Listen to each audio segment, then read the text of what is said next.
Dr. Johnny Parker is an executive coach, relationship architect, and author of the book Turn the Page.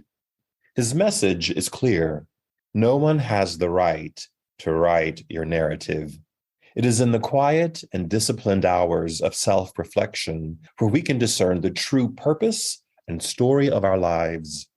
He also reminds us that our words have power and that we should take care with how we speak to one another and to ourselves. He offers us common sense wisdom, spoken plainly from his life's experiences, where his mess became his message and his pains his purpose. Hello, and welcome to a new season of At the Podium with me, Patrick Huey. At the Podium is a multimedia platform that brings together people from a diverse background of lives, careers, and experiences, but all share one thing in common. They have stepped fully into the transformative power of finding and raising their voices to make an impact on our world today. At the Podium holds a space for people to tell their stories, to be heard, and to bring us inspiration. Today, I am thrilled to share the podium with Dr. Johnny Parker.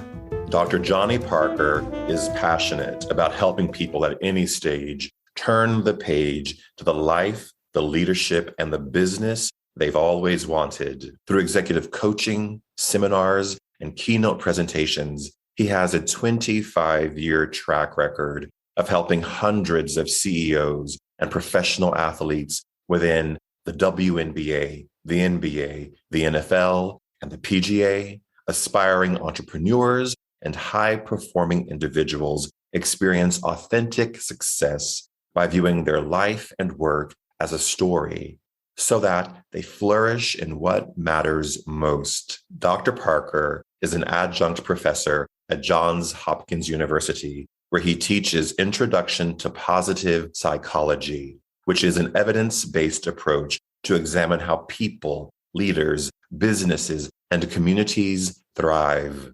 Principles such as grit, resilience, emotional intelligence, flourishing, happiness, and gratitude have been the X factors enabling leaders and businesses to significantly increase performance. Johnny is the author of Renovating Your Marriage Room by Room, Faith Like a Child, and Exceptional Living, 31 exercises for enriching your life, work, and relationships. Dr. Parker recently released his new book, Turn the Page, Unlocking the Story Within You. He holds an MA in Counseling Psychology and a Doctorate in Strategic Leadership from Regent University. A native New Yorker, Dr. Parker is married to his wife and best friend, Leslyn, and they have 3 sons, JP, Jordan, and Joel, and an energetic Cocker Spaniel named JJ. The Parkers reside outside of Washington, D.C. Before we hear from Dr. Parker, I want to invite you to share at the podium with the people in your lives. If you find our conversation today valuable, and I hope you will, take a screenshot and share on your Instagram and tag at the podium_Patrick Huey. Or if you're on Facebook, share our link there. Your shares, likes, and 5-star written reviews help grow our audience and move us up the charts. I'm grateful for your support in this capacity. Okay, Dr. Parker, welcome to At the Podium. Thank you, Patrick. I've been looking forward to this. I'm very much looking forward to it. I read your book, which was a fantastic read, and I love the whole concept of turning the page, creating your story, telling your story, which I know you've done a lot of work around that principle with some really high-performing CEOs, with professional athletes, and there's some regular old people. So I think it's a really impactful approach to self-development, business development, community development. Thank you. And it was definitely something that was birthed out of my own narrative, Patrick, of just when, I was turning 40 and midlife, and this narrative and the story lies, as I call it, I was telling myself. And I asked myself the question, when I've been at my best, when I've optimized and maximized my life, what was going on? And I discovered that was true for me. But then the research showed that that's true for a lot of people. And I just gave it some language.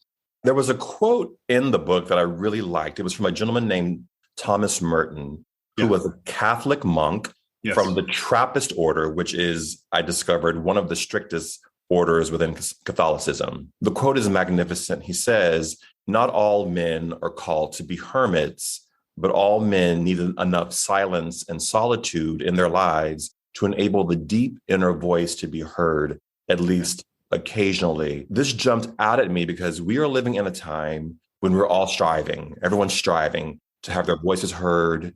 We're all being told, set goals for your life, go out there and explore, lead the big life.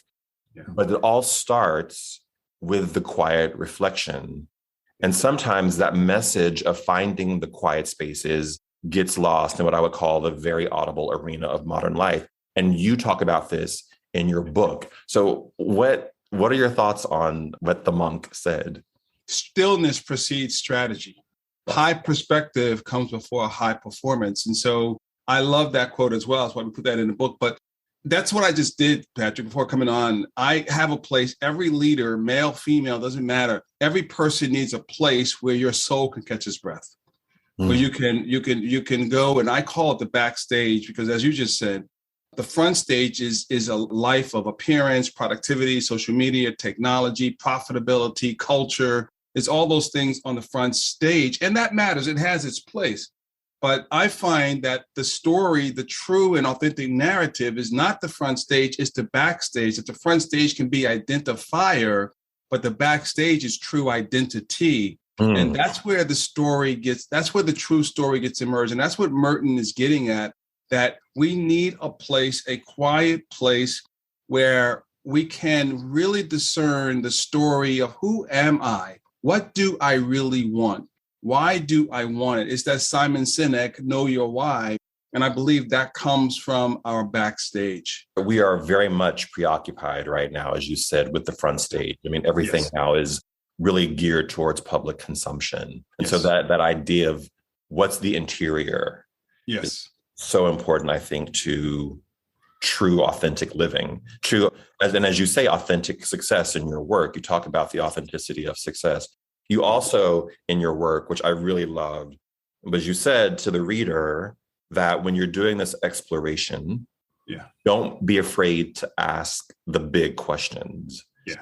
And I think people are afraid of asking the big question. I know sometimes I am, because if you ask the big question, it supposes that you're going to have to respond with the answer to that big question, which may take you off of whatever path, whatever forward trajectory that you may be on. Absolutely, it is. It can be scary, but it is a call to courageous, to being being brave, because those big questions are questions like I just gave. Who am I? That's my identity. What do I want? Impact. Why do I want it? That's my intent. But then there's other big questions like, if what's inside of me were not to come to reality or fruition, what might the world have lost? That's a big question. What do you want me to hear that I'm not hearing in terms of communication with someone? That's a big question. That's an empathy question. And so those big questions are big questions. And you're right. They do presuppose that, okay, I got to respond. And I think it's important. And again, it goes back to that backstage, front stage deal. I find for myself, Patrick, I have to decide every day to have a meeting with me. Okay. I got to have a daily meeting with me and ask these big questions. And then this is an important statement that I'm about to make as well. I got to decide when I'm backstage and I'm asking the big questions today, will I show up from love or for love? And that separates the search for validation on the front stage. Because if I'm showing up for love, now I'm a predator. I'm preying on you and I'm manipulative and I'm controlling and all those. I'm narcissistic when I'm showing up for love. But when I'm showing up from love, I can bless you. I can enter into your narrative, encourage, and with no strings attached. I was in a meeting a few weeks ago and we were discussing things that people discuss in meetings. And one of the people in the meeting with me said, we either lead from two places. We either lead from love or we lead from fear. Wow. Which you sort of restated that fear, it may sometimes express itself in showing up for love. That really just focused on that whole front stage piece. So what you just said resonated for me in the same space of this person in the meeting who said, we either lead from love or we lead from fear. Absolutely. Binary choice. Absolutely. Very much so. Yeah.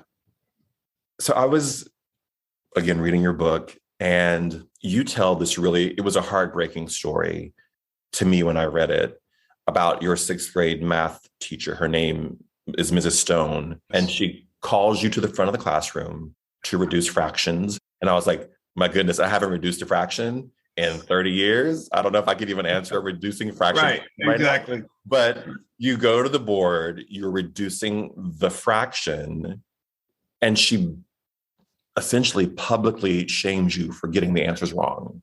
Yeah. And she says to you in front of the class, you don't belong in this class.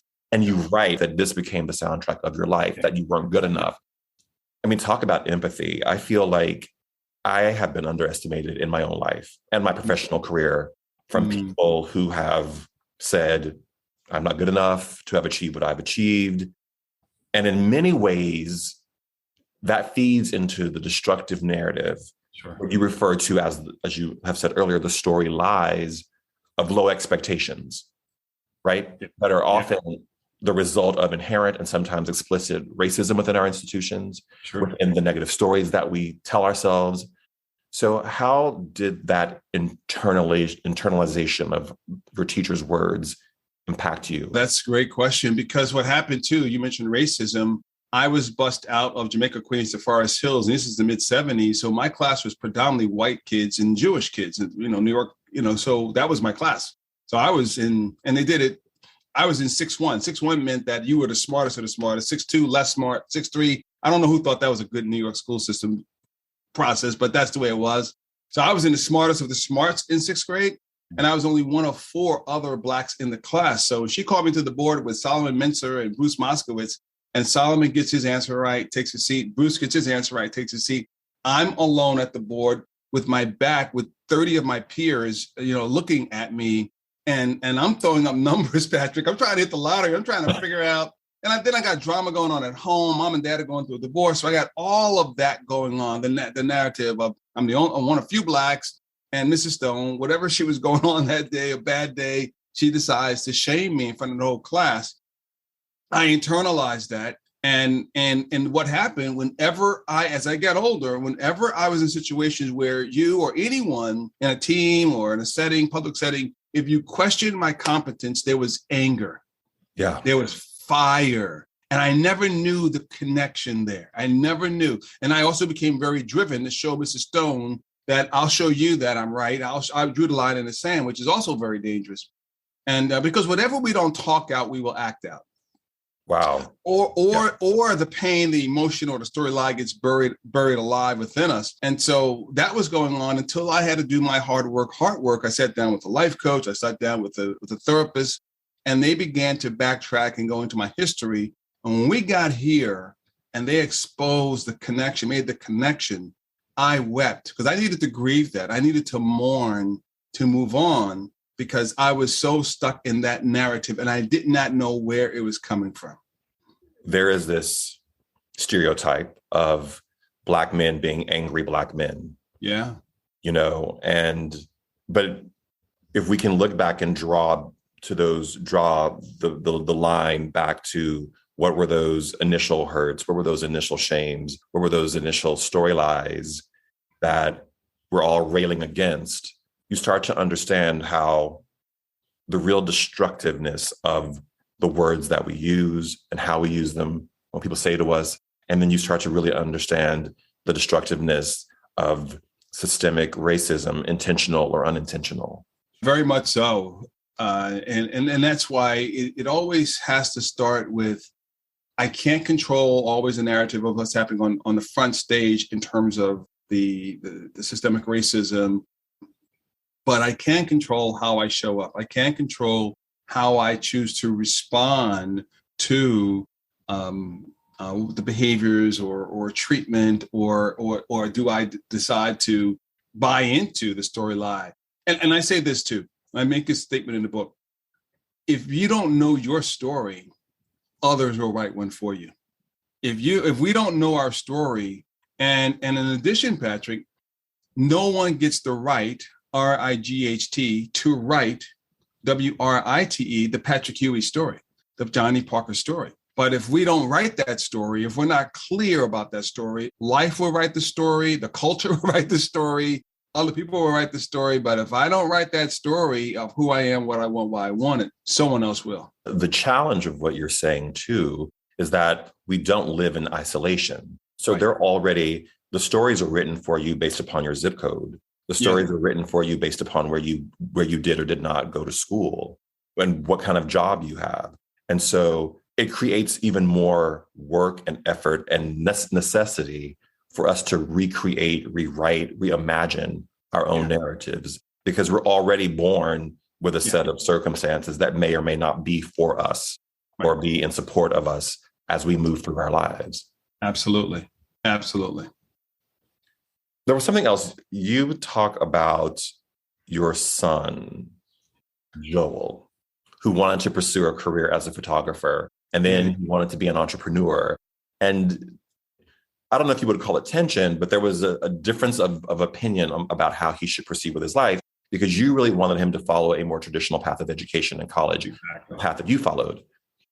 And then you talk about the process of realizing that by expecting him to follow the same path that you had been on, that you were, in a sense, creating a story lie, a false narrative for him, which I intellectually understand. But I want to know, where is that boundary for the parent and the child, the father and the son, between allowing the child, the son, to pursue their dream and then setting expectations of what you as the parent will or will not fund, will or will not allow in pursuit of his aspirations. So where in this world of creating the storyline and rebutting the story lie do the boundaries of what you would feasibly allow for him to do live? Absolutely. It was such a breakthrough moment and a big aha moment for me going through that with him, because I followed a traditional path, and that's what I expected of all my sons. And he was the one who challenged it in a respectful way. He challenged it. He said, "Dad, I love learning. I just don't like school, the way school is set up. I don't understand. Why do I got to take courses that have nothing to do with what I want to do? I'm very clear on what I want to do." And he was clear about that at 18. So I think, again, for the parent, it starts with them. It goes back to that meeting thing about me and what's my fear? What's the story that I'm telling myself about this? The story, he's being lazy. he's so I had to be really, really aware of that. So I had to check the box. No, that's not the deal. This kid is motivated. He wants to learn. He loves learning. I get it about taking courses that have nothing to do with his passion and dream. So I think it starts there. First, I got to look at, okay, what's true of my son? What do I know of my son? And it'll probably be on a case-by-case basis in terms of your child. And then realizing, as I looked at many of his peers, because he's a Gen Zer, it was helpful to see, okay, this is not just me. Other parents are having these conversations, and many Gen Zers have a mindset, as you know, hey, I want to be an entrepreneur. I don't want to have to work for someone. I want to do my own thing. Well, that was new for me, because I didn't come into my sense of dream until I'm in my 30s, but he got it at 18.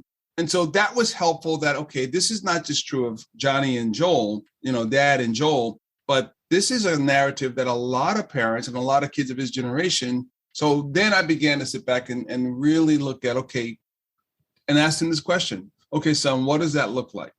What does that look like? Because he was on his way to Duke University. He pulled back and he did a gap year. And that was really, really cool, because he got a chance to travel with me and be exposed to work I do at Hopkins. So that was work with NFL work that I've done. And so he's been at Princeton. I lectured at Princeton. He was a part. So he got a really rich gap year experience. And then when when school started for him and he knew he wanted to go into cinematography, then it all made sense. So yeah, I had to wrestle with that, Patrick. That wasn't easy. I was, what are we doing here? This is not the way we do this. But I had to realize that he was very clear about what he wanted, very clear about his dream. And I wasn't raised to dream. I was raised to go get a job, go to college, go in the military, and go to trade school. Those were my 4 options. and the story has changed. I mean, the culture has changed, and I'm proud of him and many of his generation that are really, really being bold in how can we be entrepreneurs early in life. That is the big question, because, the whole formation of how we think about society. I mean, we're both Gen Xers, so we were the generation that was taught to go do and achieve as much as you can. Yeah. And the dreams may or may not have been important, but what was really important for us was the success. Right. And you look at the Gen Zers now, who are much more driven by what makes them light up on the inside. And the funny thing is that we're all trying to play catch up with that. And they are in many ways there. I mean, yes, they have their own societal pressures and all of that. That's just living on the planet. But it's asking us all, the new zeitgeist is asking us all to go back and say, well, what does light up your heart at night? What does make your heart sing? Go and do that. Which is why I think people have left their jobs in droves, because they're looking for that thing that lights them up. I think so. You're right. With this great resignation that's going on, I think, and COVID brought that on too, because people are really dying with this, with this pandemic, and people were like, life is short. If I don't go for it now, and then they looked at how their companies responded to them, lack of empathy during that process, and like, really, this is what we are. This is how you're going to treat me, and so people are like, you know what? Now's the time. I've had many friends relocate and move into finding what, as you said, somewhere on the inside, and what lights them up and what makes them come alive, and they are moving towards it. And I think that's a great thing. Moving towards it unapologetically. Exactly. Unapologetically. And that's how you have to move towards something. In the book, you also talk about reaching a point in your career. And you said you were having a very good career, and you were watching the younger people in your profession giving themselves permission to build their own businesses, to take their lives and their careers on their own terms. And you say that was one of your big aha moments, was having to give yourself permission to dream, to act, to change. Can you talk about that moment and what it catalyzed for you? Yeah. Isn't that wild? I mean, here I am now, and it was helpful that all my sons were born. I'm at 30, I'm on 36, my mid 30s. All my sons I have, so they were all born in my 30s. So that was telling, because I began to look at people that were younger and saw that, and many of them that were not Black, they were of, other people groups. And I just said, wow, how is this possible? They were younger, they were white, they were Jewish, that's why I saw this. And I said, I started reading books around, okay, how do the Jewish people raise their kids? And I started reading a book called The Jewish Phenomenon. That was telling in terms of identity and affirmation. And I didn't get a lot of that growing up. And so I began to really, really, as I looked at this, come into that place of what does it mean to give myself permission to dream? And the fact that it took 36 years, I was actually angry. Like, why did it take this long? But I'm glad that it caught it before I was 66. And so that's when I began raising my sons. That's the sons, being a dad. I raised them to dream, and Joel took it literally. Joel, and all of my sons actually are entrepreneurs. And so he really ran with it. And I was like, wow, I wasn't kidding, but I didn't know it was gonna look like this. So yeah, exactly. So so that affected me. That's when I stepped out and began my business and consulting practice and executive coaching, and just said, you know what, we're gonna, as you said, I'm gonna be unapologetic and go for it. What was your life like growing up? Because you've mentioned several times, you've referenced your life growing up. What was your life like growing up that planted the seeds to grow that became where you are now? Yeah, well, I grew up, my parents divorced when I was young. And so there was domestic violence. And so I grew up in that context. So I had some trauma, and I didn't realize at the time. And now I knew then, because of how I grew up, I wanted to do work in counseling and therapy. And so I went that track and studied that. And I didn't realize, just when you are experiencing all kinds of trauma, you grow up with these three messages, Patrick: don't talk, don't trust, don't feel. And you have what I call triple A: addictions, abuse, and abandonment. So for me, I had frozen feelings. And that's what happens when you have trauma as your kid, because you don't have the wherewithal to process. You don't have the bandwidth to emotionally and the capacity to process all this stuff. You have we call frozen feelings. And then hopefully later on and down the road, you start realizing the soundtrack, Mrs. Stone, and all these things that you need. Okay, I need to do my heart work therapist or a life coach.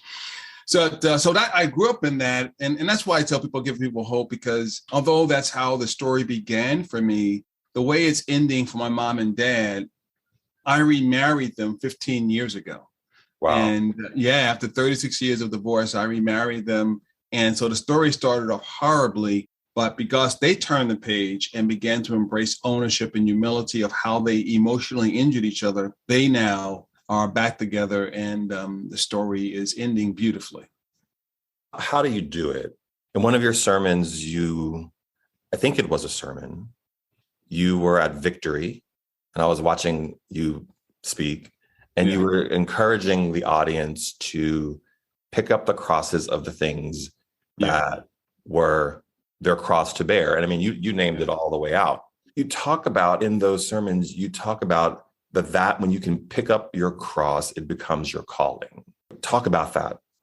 Yeah, that our mess becomes the message, that our pain becomes the purpose. And so I think that's really true. I think that oftentimes, again, I'll use my story, because of how I grew up and what I experienced. I didn't know at the time, obviously at 8, 9 years old, but as life began for me, I began to put some pieces together that, you know what, I really want to help families. I really want to help men and women. I want to help them have better, healthy relationships. And now that's turned into me being, a professor, and same thing, still coaching, executive coaching, keynoting. And I find if you track people, you hear many people will tell you that story. They Mothers Against Drunk Drivers, that mother started that movement because she had a daughter that was killed by a drunk driver. So many movements get started and people's callings come out of moments of travail and pain and trial. And so as we can embrace it and not stay angry with it, but embrace it, work through it, mourn it, we find that on the other side, that oftentimes become the place of calling and the world's greatest, meeting some of the greatest needs in the world.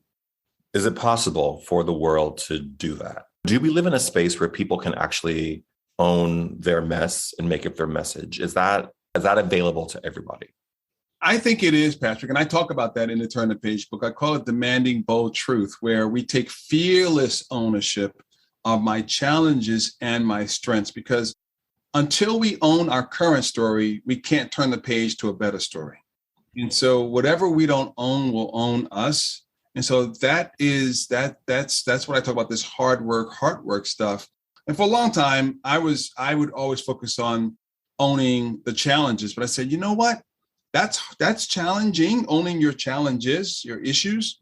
But I found for many people in my work, there are people who had a hard time owning their strengths, that they would dumb it down. I would see women, for example, in corporate space and educational spaces, and they would dumb down their brilliance because they made the room uncomfortable. They didn't make the room uncomfortable. People in the room felt uncomfortable because of their brilliance. And I would coach these women, don't dumb down your brilliance because you have others in the room who can't handle your genius. Embrace your genius. Let your light so shine. And so that's an example as well. I found that there are people who needed to embrace their strengths as well as their challenges. And that to me that's Michael Jackson's song. Man in the mirror, woman in the mirror, leader in the mirror, relationship in the mirror. I'm looking for you, make that change. I mean, that's what we're talking about. We did an interview a few months ago with a woman named Cassandra Worthy, and we talked about, she is a keynote, a CEO of a company called Change Enthusiasm. And she talked about this idea. We were talking about the idea of tokenization and sometimes being the only man, woman, person of color, BIPOC person in a room, and how oftentimes that can make people diminish themselves. And her response was your exact response. She said, you have to let your light shine. Absolutely, Patrick, because I would feel that. I would feel that many times. I just did a retreat for several leaders in an organization called YPO. You may be familiar with them, Young Presidents Organization. And I was the only, I was the only pepper. I was the only black person, chocolate chip in the room with 7 white guys. And I had to make the decision. I knew what I was walking into. And I walked in that room with confidence, and I was not going to dumb down my brilliance. I was going to let it all hang out and bring my brilliance, bring my excellence, operate from my genius zone unapologetically. But it's taken a long time to get there because I had to turn the page on shame and the story lies that I told myself when I'm in an environment with people who are different from me. In the acknowledgement of the acknowledgement section of the book, you really recognize your wife. You call her your best friend. And in the book, you talk honestly about you are both very different people and how you had to overcome those differences to build a successful marriage. I think you've been married for almost 30 years now. Yeah, actually it'll be 33 in June. Oh, wow. Okay. Yeah. Congratulations. Yeah. Yes. And you've done a lot of work in the marriage field. So what, in your estimation, makes a successful marriage union partnership? Great question. I really believe so I found this when I did my doctorate, Patrick, that the same dynamics that are true in a great marriage, great relationship are also true in a great organization. So my wife would always say communication, and obviously no one's going to argue with communication. I would say what goes even deeper is humility. I believe humility is the core. Humility and empathy are the core to a great marriage, great leadership, great teams, that I have to have humility, because humility does 2 things. We're imperfect people, and the difference between functional people and healthy people is functional, healthy people versus dysfunctional, unhealthy people. Functional, healthy people take responsibility for their dysfunctional ways. They own their stuff. That's humility. So because we show up in relationships as imperfect people and unconscious biases, I got to have the humility to own, I apologize for that microaggression. I apologize when someone comes to me. And so that's true in my marriage. My wife points out something to me. Patrick, it's funny. My wife must have put you up to this question because this morning I'm making her smoothie and I'm shaking it in the living room. And I got some curry and not that curry. I have some turmeric in it. And she's getting nervous. Honey, if it opens up, it's going to make a mess over the floor. And I reacted. I mean, it was all respectful, but I began to feel controlled. And so I kept doing it. But that comes up a lot in our relationship. But I'm learning to have empathy, because with empathy, why that matters is because everyone, and you said it in your introduction, all of us at the core want to be heard, seen, and known. And that's empathy. Empathy is that. And so that's what we all want at the core. And because whenever we feel heard, we feel loved. And when we feel loved, it's because we felt heard. And I define that as empathy. So I really believe those 2 qualities are necessary in every human relationship. When you feel heard, you feel loved. Exactly. That's profound. Yeah. And when we feel loved, oftentimes we felt heard. It's Dr. King's message of a riot is the language of the unheard. And so that's what I think that's what he's getting at as well. And so how do we make this space in a relationship, on a team where people feel heard and seen and known? Belonging. Yeah. This season of the show, we're focusing on people who have found or are finding and raising their voices to support their worlds, their communities, our world, our communities. What does that mean for you? Have you found it? I do. I do feel like I have found it. It's taken many years to find it, but I do. I was just saying that to a friend the other day. I do. I feel more comfortable in my own skin. I know what works. I know what doesn't work. I know what matters to me. I am mindful. I practice a lot of mindfulness and centering breaths every day to keep me focused. And so I feel like I have. And a big change for me, for a long time, the story was very selfish, ambitious story of how does Johnny Parker become great. And that's a nightmare. That's drama. That's mystery. But I realized moving from a good life to a great life, it's when I make what matters to Patrick and others. How do I make what matters to other people matter? How do I make what matters to you matter to me? That's it. How do I enter into the narrative of a client or a person on social media? That's how we met. and leave them better off than how I found them.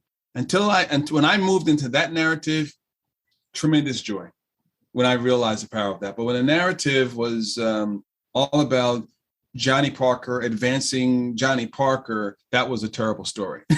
That was a nightmare. That was a very selfish story. And that story is not a bestseller. It's not a bestseller. No. Dr. Johnny Parker, thank you so much for your time today. I appreciate you taking a few minutes to sit down and talk to me. Thank you. It's been a joy. And to those of you who are watching or listening, remember, we all have a voice. Use yours wisely. Bye, everyone.